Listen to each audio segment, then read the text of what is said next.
Hey guys, welcome back. Let's start another restoration, a Crosley radio.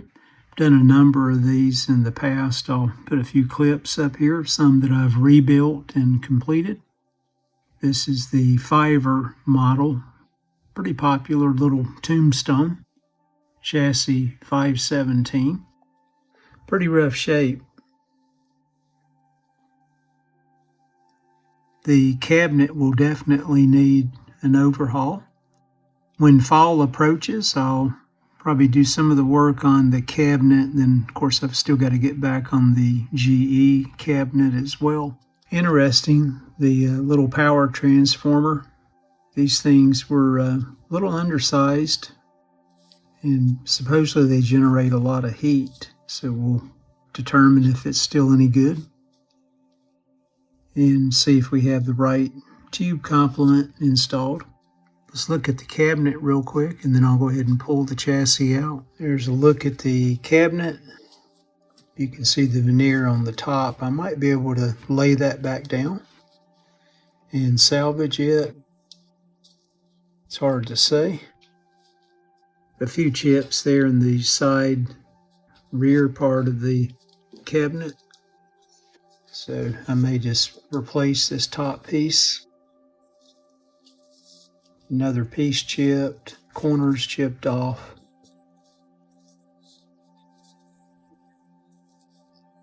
It seems like the substrate is loose back here in the back as well.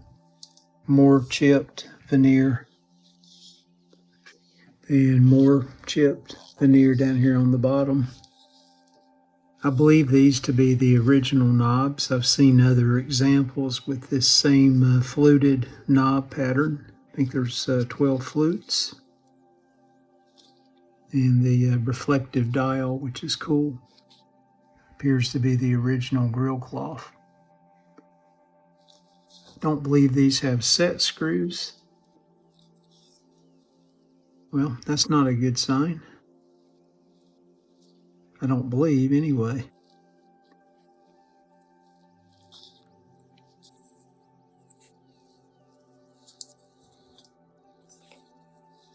We'll have to see what that's about.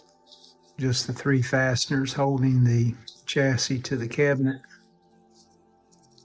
I was looking at some old documentation for this particular chassis. One thing that was denoted, you can see the fiber washers or fiber washer down here on the capacitor. This particular capacitor insulated from the chassis. Said one of the common failures is the fiber washer would slide over. Repairman would grab the capacitor to pull the chassis out, shift the capacitor, short the capacitor to ground. It was just one of the common faults for the receiver back in the day.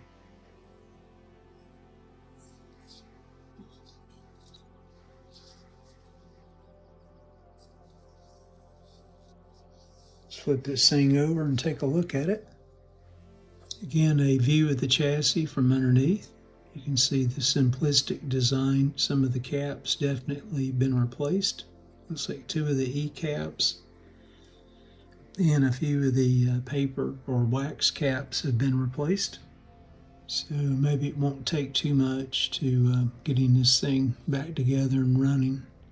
Dead spider. We'll definitely need to figure out the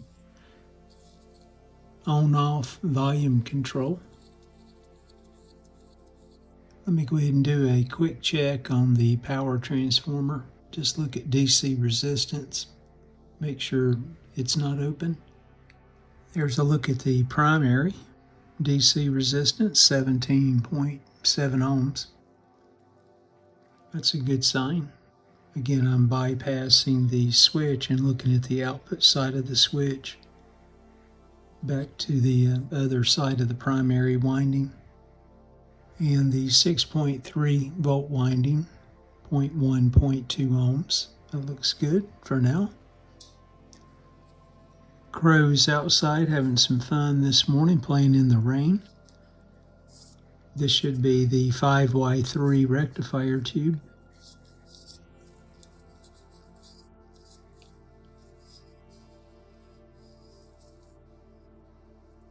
And that's what we have.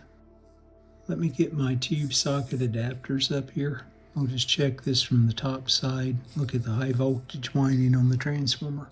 Okay, I had to glance at the schematic for a moment, but on this particular receiver for the 5Y3 configuration, the two plates are tied together 4 to 6, so let me just make sure we got continuity there. And we do. That's the two plate connections. And the other side of the high voltage winding of the transformer, you can see in the schematic, goes over to capacitor number 14 and also over to the speaker plug. Okay, I think I've got the speaker plug figured out. These two connection points, this location, goes back to the field coil. Output transformer here, output transformer here, and then just the key location, 0.367K across the high voltage winding. Alrighty, that kind of makes sense DC resistance wise. Let me go ahead and do some additional testing. I'm going to go ahead and extrapolate what I think the voltage would be on the transformer on the high voltage side, just for giggles. I also need to confirm real quick that the 5 volt winding for the 5Y3 is good. Let's do that real quick. So that should be pins 2 and 8. Let's make sure we got continuity there.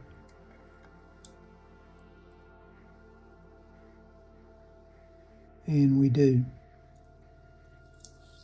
So we've probably got a good rusty transformer. I'm going to go ahead and get these other tubes removed, just get them out of the way. Then I'm going to extrapolate the voltages for the transformer itself. A 6U7, or should be. Yep, and a 6U7. Alright, hopefully I've got 5 good tubes. And all the tubes match the marked tube sockets as well. Alright, I'll probably have my hands in the way. I'm going to go ahead and remove the dial glass here. And you can see the reflective capabilities there, the design, pretty cool. Just have 4 tabs here, bend these back, and hopefully they don't break off, but if they do, we'll just replace them.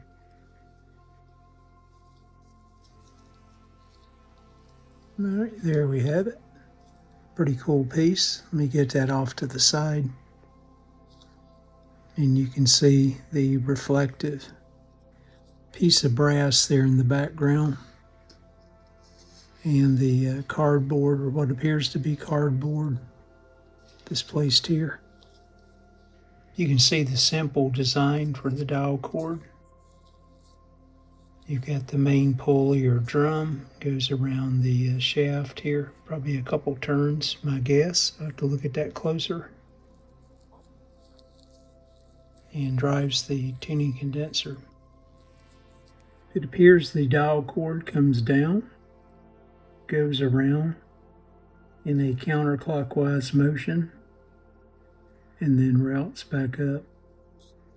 You can see at full mesh where the set screws are at,